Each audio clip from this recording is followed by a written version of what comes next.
എല്ലാവർക്കും natural vibe YouTube ചാനലിലേക്ക് സ്വാഗതം. ഇന്ന് 4ാം ക്ലാസ്സിലെ സെക്കൻഡ് യൂണിറ്റായ EVSൻ്റെ ഇന്ത്യ ഈസ് മൈ കൺട്രി പാഠഭാഗമായി നമുക്ക് നോക്കാം. Megha teacher divide the class into groups and each group was assigned a task. Megha teacher കുട്ടികൾക്ക് ഒരു ടാസ്ക് കൊടുത്തിട്ടുണ്ടായിരുന്നു. എന്താ? Tejas and friends were asked to prepare a magazine about Independence Day. They decided to visit the library to collect information to be included in the magazine. The librarian is their former teacher, Vinay sir. They explained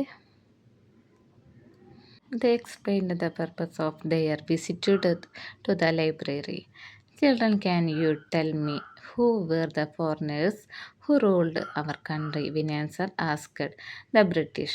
എന്താ Vinayan sir കുട്ടികളോട് ചോദിച്ചു, ആരാണ് first നമ്മളെ നാട്ടിൽ വന്ന വിദേശികളെന്ന്. അപ്പോൾ കുട്ടികൾ പറഞ്ഞു ദ ബ്രിട്ടീഷ്. എക്സാലി ഭവ്യാണ് പറഞ്ഞത്. അപ്പോൾ ഭവ്യനോട് ശരിയാണ്, അപ്പോൾ എന്തൊക്കെ റൂൾസാണ് അവർ നമ്മുടെ നാട്ടിൽ കൊണ്ടുവന്നതെന്ന് ചോദിക്കുകയാണ്. അതിനായിട്ട് വിനയൻ സാർ ഒരു സ്റ്റോറി ബുക്ക് ഇട്ട് കൊടുത്തു. അതിൽ നോക്കിയിട്ട് നിങ്ങൾ കണ്ടെത്താൻ പറഞ്ഞു. നമുക്ക് നോക്കാം. Foreigners first came to India by ships to buy spices like cardamom and black pepper and textiles like silk and cotton.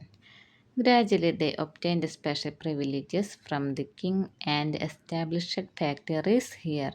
ആദ്യമായിട്ട് നമ്മുടെ നാട്ടിലെത്തിയ വിദേശികളായിരുന്നു ബ്രിട്ടീഷുകാരായിരുന്നു. അവരെങ്ങനെയാണ് വന്നത്? കടൽ മാർഗ്ഗമാണ് അവർ ഇന്ത്യയിലേക്ക് എത്തിയത്. കടൽ മാർഗം കപ്പലിലാണ് അവർ വന്നത്. എന്ത് ശേഖരിക്കാനാണ് അവർ വന്നത്? നമ്മുടെ നാട്ടിലേക്ക് എത്തിയത് സുഗന്ധവ്യഞ്ജനങ്ങൾ, സ്പൈസസ് ശേഖരിക്കാൻ വേണ്ടിയിട്ടാണ് നാട്ടിലെത്തിയത്. ഏലക്കയും കുരുമുളകും തുണിത്തരങ്ങളും കോട്ടൺ അങ്ങനത്തെ എല്ലാം ശേഖരിച്ച് ഇവിടെ നിന്ന് വിദേശത്തേക്ക് അങ്ങോട്ട് കൊണ്ടുപോകാൻ വേണ്ടിയിട്ടായിരുന്നു അവർ ഇങ്ങോട്ട് ഇന്ത്യയിലെത്തിയത്. അതിന് വേണ്ടിയിട്ട് അവർ രാജാക്കന്മാരെ കണ്ട് അവരെ സ്വാധീനിച്ച് അവരിൽ നിന്ന് പ്രത്യേക അനുമതികളൊക്കെ അവർ ബ്രിട്ടീഷുകാർ രാജാവിൻ്റെ കയ്യിൽ നിന്ന് മേടിച്ചിരുന്നു. ഇവിടെ നമ്മുടെ നാട്ടിലൊരു ഫാക്ടറിയൊക്കെ പണിയാൻ വേണ്ടിയിട്ടുള്ള അനുമതിയൊക്കെ രാജാവിൻ്റെ കയ്യിൽ നിന്ന് അവർ മേടിച്ചിട്ടുണ്ടായിരുന്നു. Since the rulers of different provinces in India considered each other as enemies and at war, the foreigners found it easy to enhance their power. They conquered the natives with advanced war tactics and weapons like cannons and guns. Eventually, the British took over the princely states after extracting control over agriculture, trade, and the king themselves. Over the time, the British dominated the entire region of India. India was under their control for almost next 200 years. വിദേശികൾ പിന്നീട് നമ്മുടെ ഇന്ത്യയിൽ അവർ ആധിപത്യം സ്ഥാപിച്ചു. അതിനുശേഷം അവർ യുദ്ധം ചെയ്തു. നമ്മുടെ രാജ്യക്കാരുമായിട്ട് വിദേശികൾ യുദ്ധം ചെയ്തു. യുദ്ധം ചെയ്യാനായിട്ട് അവരത് കയ്യിലുണ്ടായിരുന്നത് നമ്മുടെ നാട്ടിലുണ്ടായിരുന്നത് ഇങ്ങനത്തെ പരിചയം വാളൊക്കെ. അവരിൽ വലിയ വലിയ സാങ്കേതിക വിദ്യകളുണ്ടായിരുന്നു. പീരങ്കി ഉണ്ടായിരുന്നു, തോക്ക്, അങ്ങനത്തെ സംഭവങ്ങളൊക്കെ കൊണ്ടുവന്നിട്ടാണ് അവർ യുദ്ധം ചെയ്തിരുന്നത്.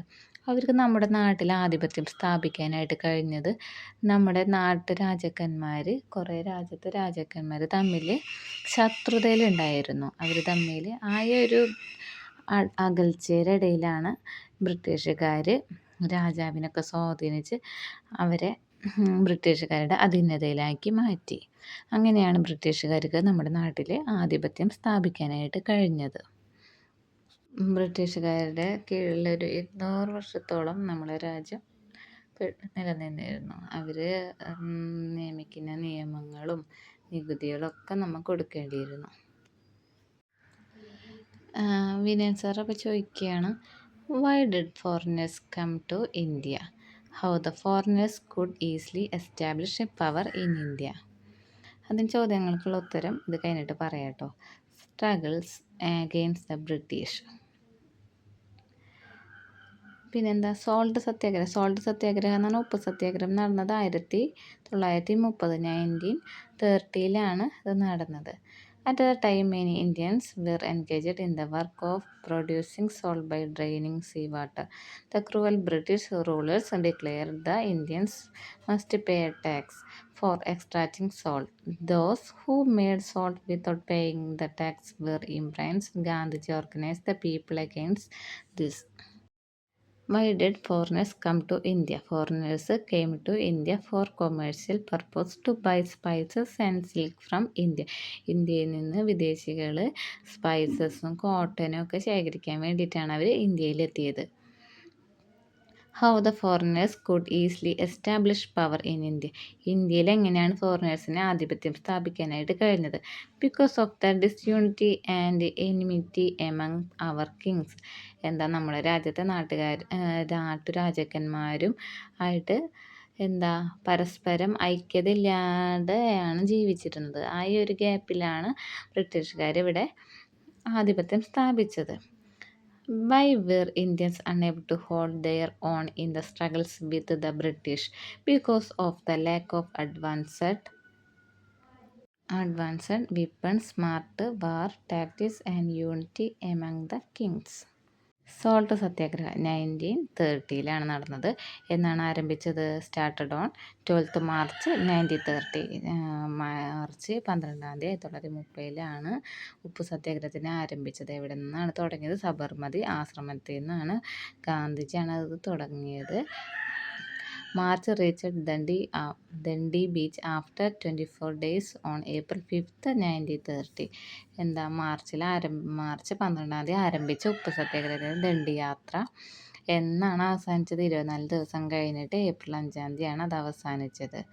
ദേ violated salt law. They covered 387 kilometres for reaching Dandi. 387 kilometre നടന്നിട്ടാണ് അവർ അവിടെ എത്തിയത്. Civil disobedience movement. It was an non violence movement. Violence ഒന്നുമില്ലാത്തൊരു കാൽനട ജാഥയായിരുന്നു അവർ നയിച്ചത്. അവിടെ ചെന്നിട്ട് ദണ്ഡി ബീച്ചിലെത്തിയിട്ട് അവർ മഹാത്മാഗാന്ധി എന്ത് ചെയ്തു? അതിൽ നിന്ന് ഒരു പിടി ഉപ്പ് വാരി എടുത്തിട്ട് കയ്യിൽ പിടിച്ചിട്ട് പറഞ്ഞു, ഈ കൈകൾ തകർക്കപ്പെട്ടാലും എൻ്റെ കയ്യിൽ പിടിച്ചിരുന്ന ഈ ഉപ്പ് ഞാൻ ഒരിക്കലും വിട്ടുകളയില്ല എന്ന് ഗാന്ധിജി കൈ ഉയർത്തിപ്പിടിച്ചിട്ട് ഉപ്പ് ഹോൾഡ് ചെയ്തിട്ട് പറഞ്ഞു. Even if these hands holding salt are crushed they will not give up the salt. ഈ സോൾട്ട് സത്യാഗ്രഹത്തിന് മറ്റൊരു പേരാണ് ദണ്ഡി മാർച്ച്. ആരാണ് ആരംഭിച്ചത്?